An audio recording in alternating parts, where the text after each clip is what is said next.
At 23:45 hours on October 19, 1942, the sea off Cape Esperance was black and silent. Lieutenant Robert Lynch, 26 years old, crouched behind the wheel of PT-48, his hands resting lightly on the controls. This was his 14th night patrol in the waters around Guadalcanal. 14 nights of tension, 14 nights of enemy contact, and still 0 confirmed kills ahead of him. Barely visible against the darker water, 3 Japanese Daihatsu landing barges moved south in a straight line. They were slow, they were quiet, and they were deadly important.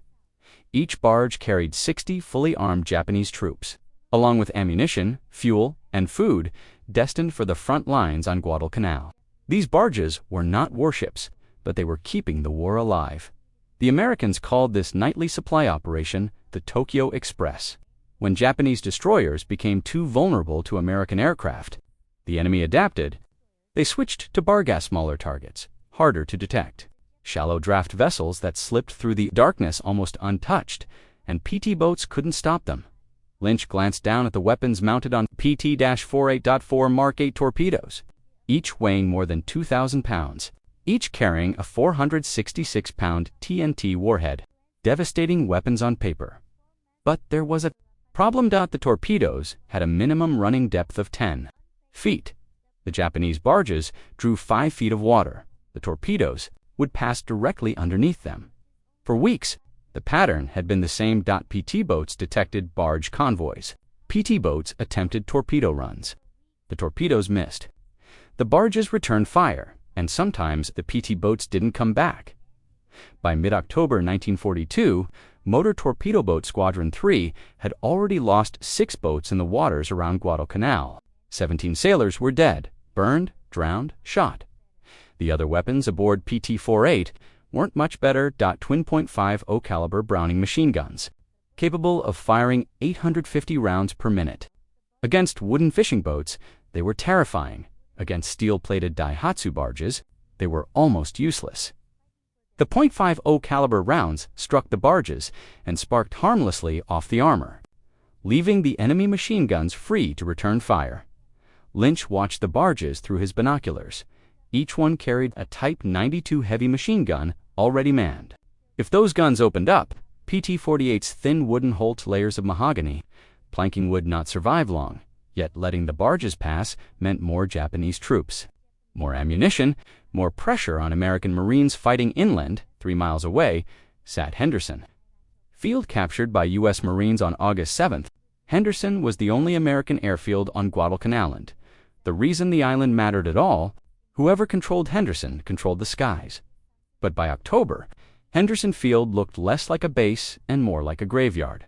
Wrecked aircraft littered the coral runway, twisted fuselage, broken wings, burned engines. Japanese bombing raids hit almost daily. Betty bombers screamed overhead. Zeros strafed the field. American pilots flew anything that could leave the ground. Many never came back.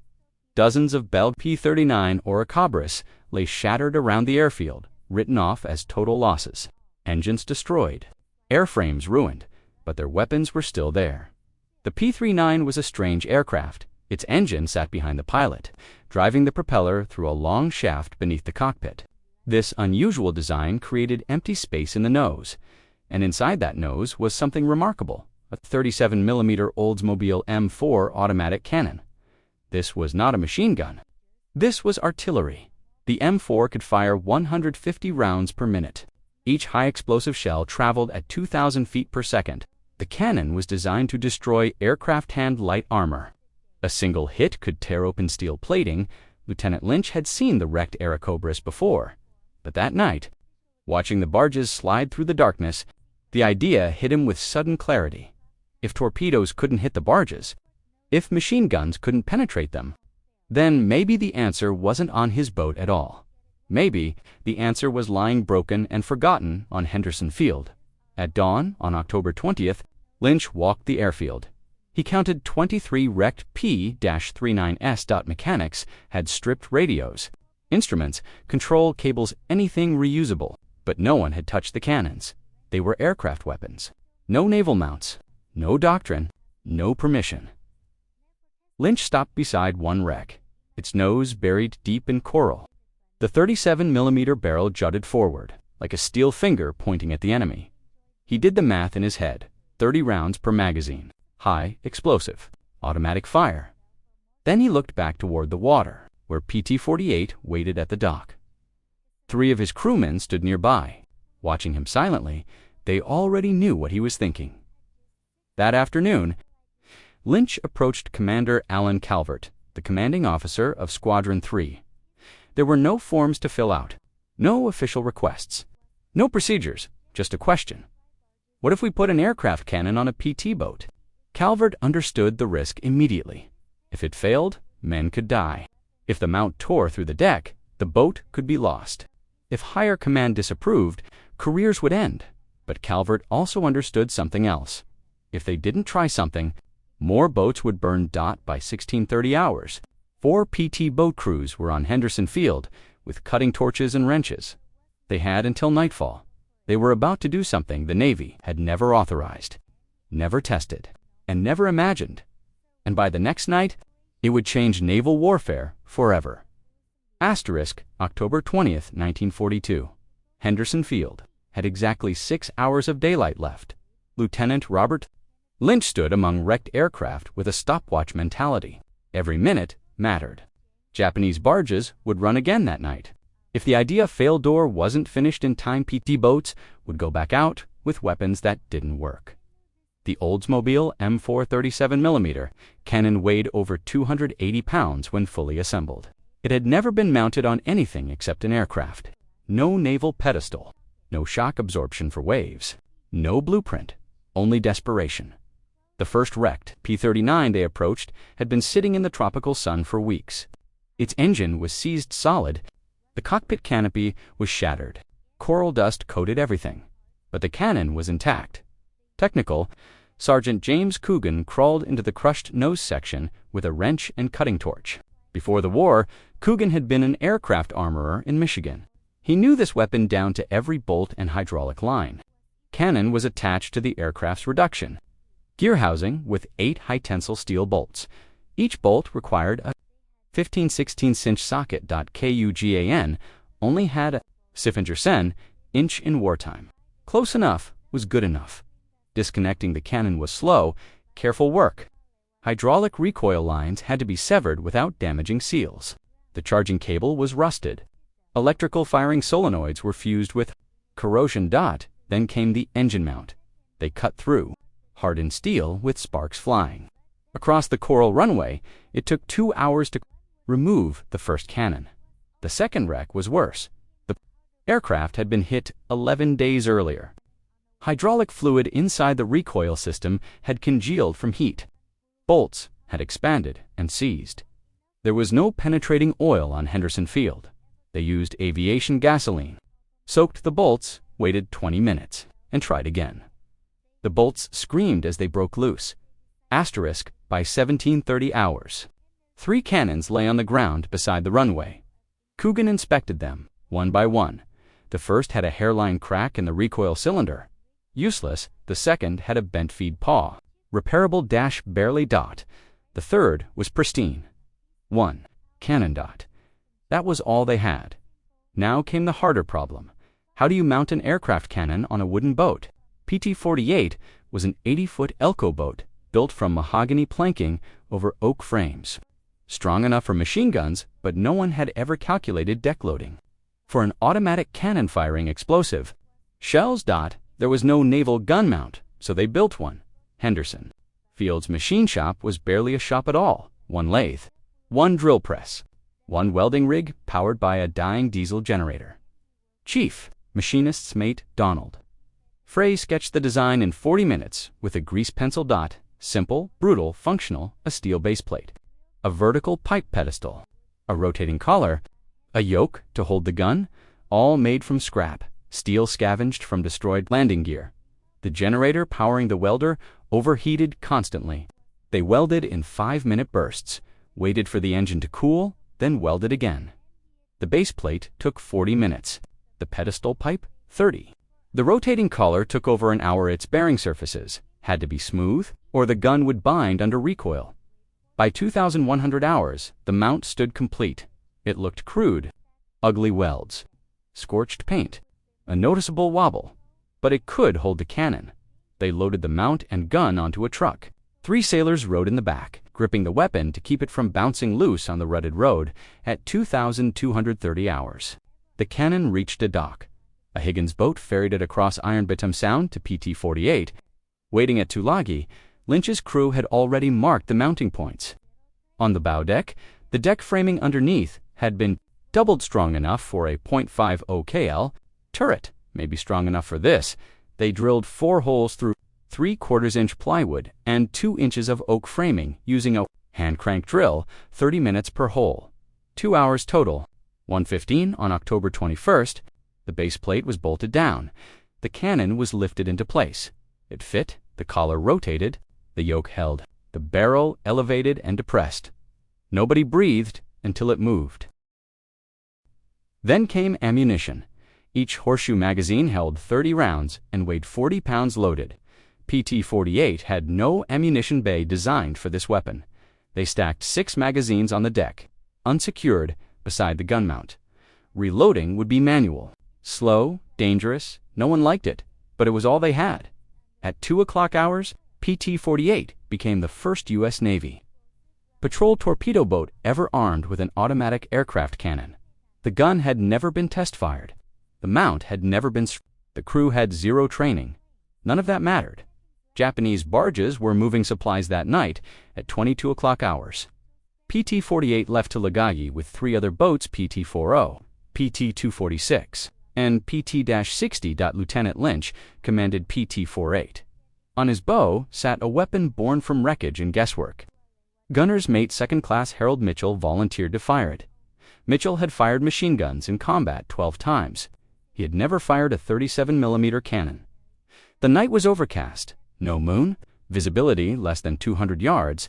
PT-48 cruised at 15 knots on 2 engines, minimizing noise.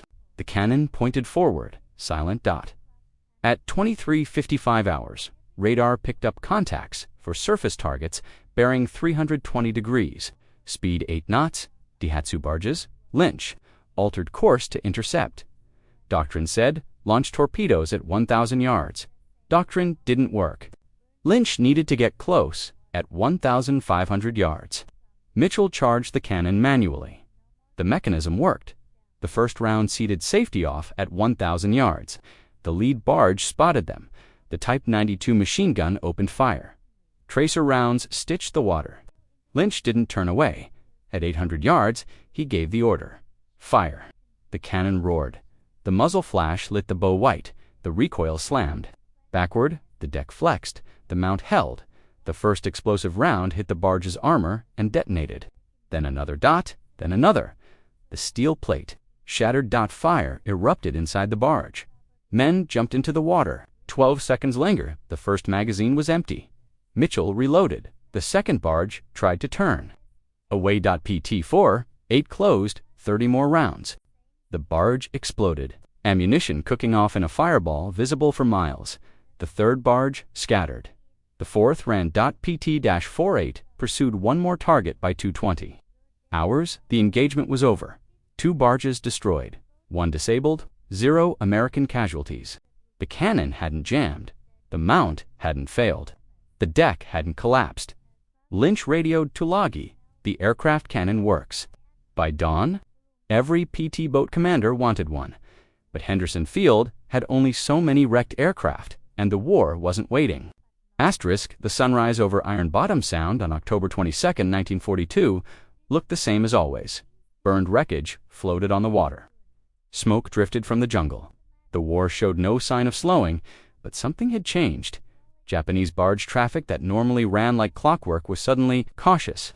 Radio intercept units at Henderson Field noticed it first. Short, confused transmissions, repeated course changes, urgent requests for escorts. The enemy didn't yet know what had hit them. They only knew that the small American boats once considered annoying but survivable had become lethal. By noon, Lieutenant Robert Lynch was standing in a briefing hut surrounded by PT boat commanders. The room smelled of sweat, wet canvas, and burned coffee. Every man there wanted the same thing. The cannon. Lynch laid it out plainly. It's not a miracle weapon, he said. It's heavy, slow to reload, and if it jams, you're dead in the water. That didn't matter. PT boats were dying at night to barges that refused to sink. The decision was unanimous. Every usable aircraft, cannon on Guadalcanal, would be stripped. By October 24th, salvage teams were moving non-stop. Any crashed P-39, P-400, or P-63 was fair game. Engines didn't matter. Wings didn't matter. Only the gun. The work became systematic. Bolts were cut, not loosened. Hydraulics were drained directly into the sand. Entire nose sections were ripped away with winches. 3 cannons were recovered in 2 days. One exploded during removal when a stuck high-explosive round cooked off under a cutting torch. 2 men were wounded. No one slowed down. Mount designs evolved fast. The original PT-48 mount was copied, then improved. Thicker base plates, diagonal bracing to spread recoil. Crude spring buffers scavenged from landing gear struts. Each boat mounted the gun slightly differently, depending on deck layout and crew ingenuity. No 2 mounts were the same. All of them worked by the end of October. 6 PT boats were armed with 37mm cannons. The Japanese noticed immediately. On October 26th, a barge convoy attempted a run along the north coast. 3 barges, 2 escorting destroyers offshore. PT boats intercepted. Instead of launching torpedoes, the lead PT boat opened fire with a cannon at 600 yards. The first barge disintegrated. The destroyers opened up but couldn't hit what they couldn't see. PT boats vanished into darkness after every engagement.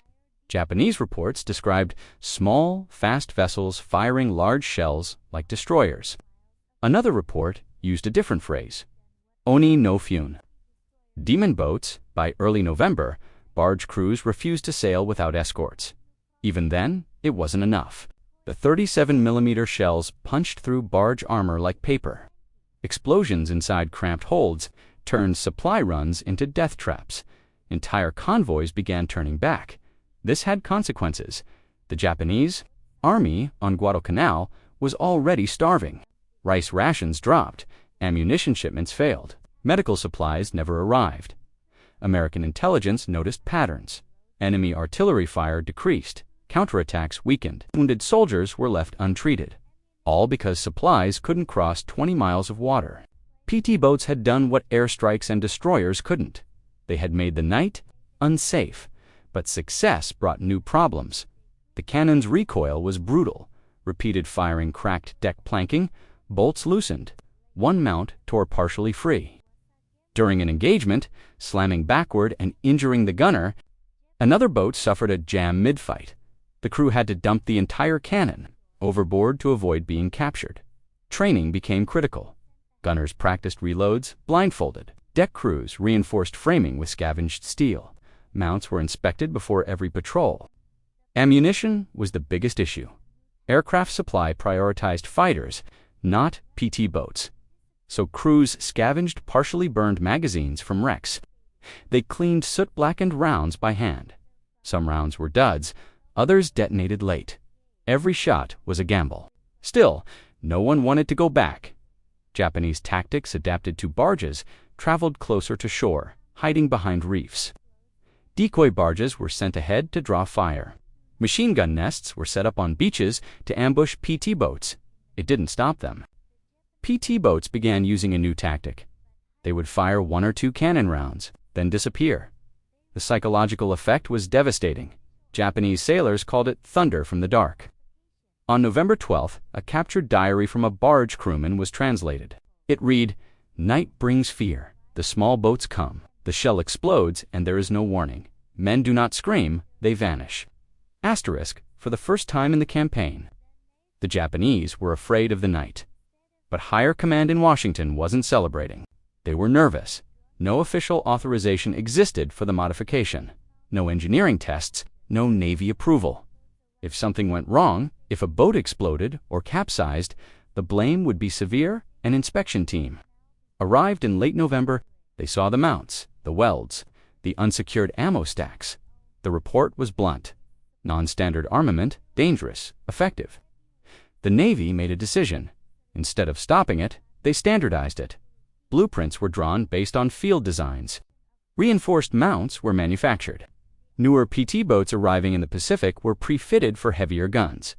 The improvisation on Guadalcanal became doctrine.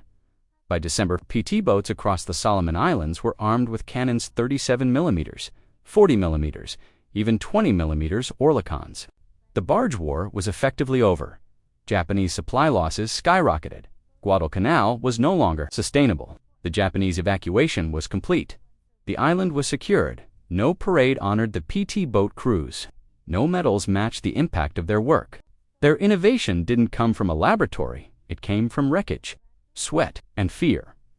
But there was one more chapter, because the weapon that saved PT boats also changed naval warfare forever, and not everyone survived long enough to see it.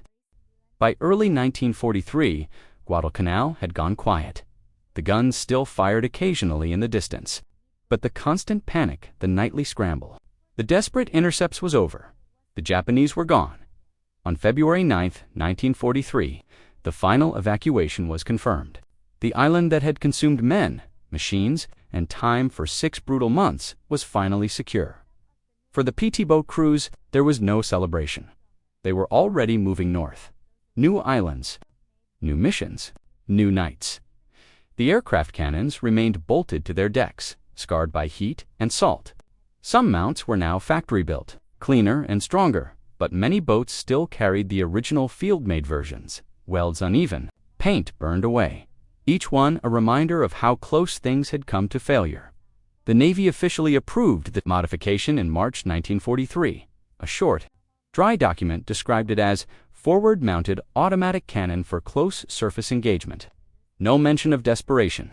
No mention of the men who built them with gasoline-soaked bolts and dying generators. They became gunboats, optimized for short-range night combat, fast, silent, deadly.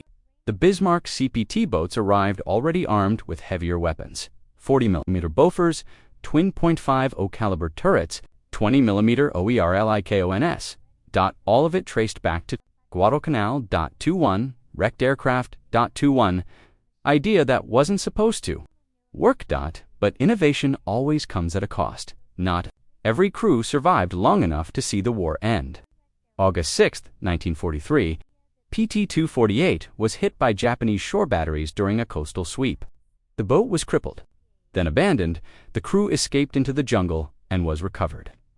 Days later, the cannon went down with the boat. Other PT crews were not so lucky. Fast boats made fast targets.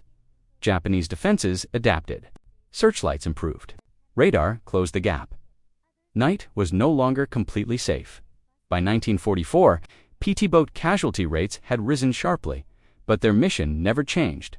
Disrupt supply, control the darkness, hit first, leave nothing behind. When the war ended in 1945, PT boats were quietly retired. Steel ships replaced wooden hulls. Missiles replaced cannons. The men scattered back into civilian life. Few talked about what they had done. Lieutenant Robert Lynch left the Navy in 1946. He worked in engineering for 20 years. When asked about the cannon, he described it once as an obvious solution nobody had permission to try. Technical Sergeant James Coogan returned to Michigan. He never fired the cannon himself. He only built it. In interviews, he said, "We weren't inventing weapons. We were buying time." History moved on. Textbooks summarized Guadalcanal with arrows on maps and casualty numbers.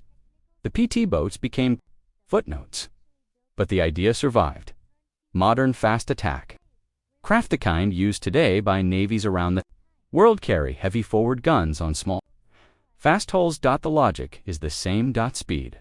Weapon that saved PT boats didn't just win a campaign, it changed how navies think. Small ships no longer needed to avoid bigger ones. They just needed the right gun. There is a photograph taken late in 1942. It shows a PT boat at rest, bow pointed toward the camera. A cannon sits where no cannon was ever meant to be. The deck is warped.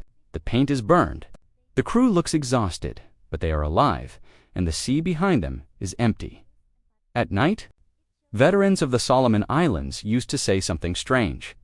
They said the ocean remembered that when the water was calm and the engines were cut, you could still hear echoes, not of explosions, but of engines fading into darkness, the nights belonged to them not because they were the strongest, not because they were the best equipped, but because when the war demanded something impossible, they've built it anyway.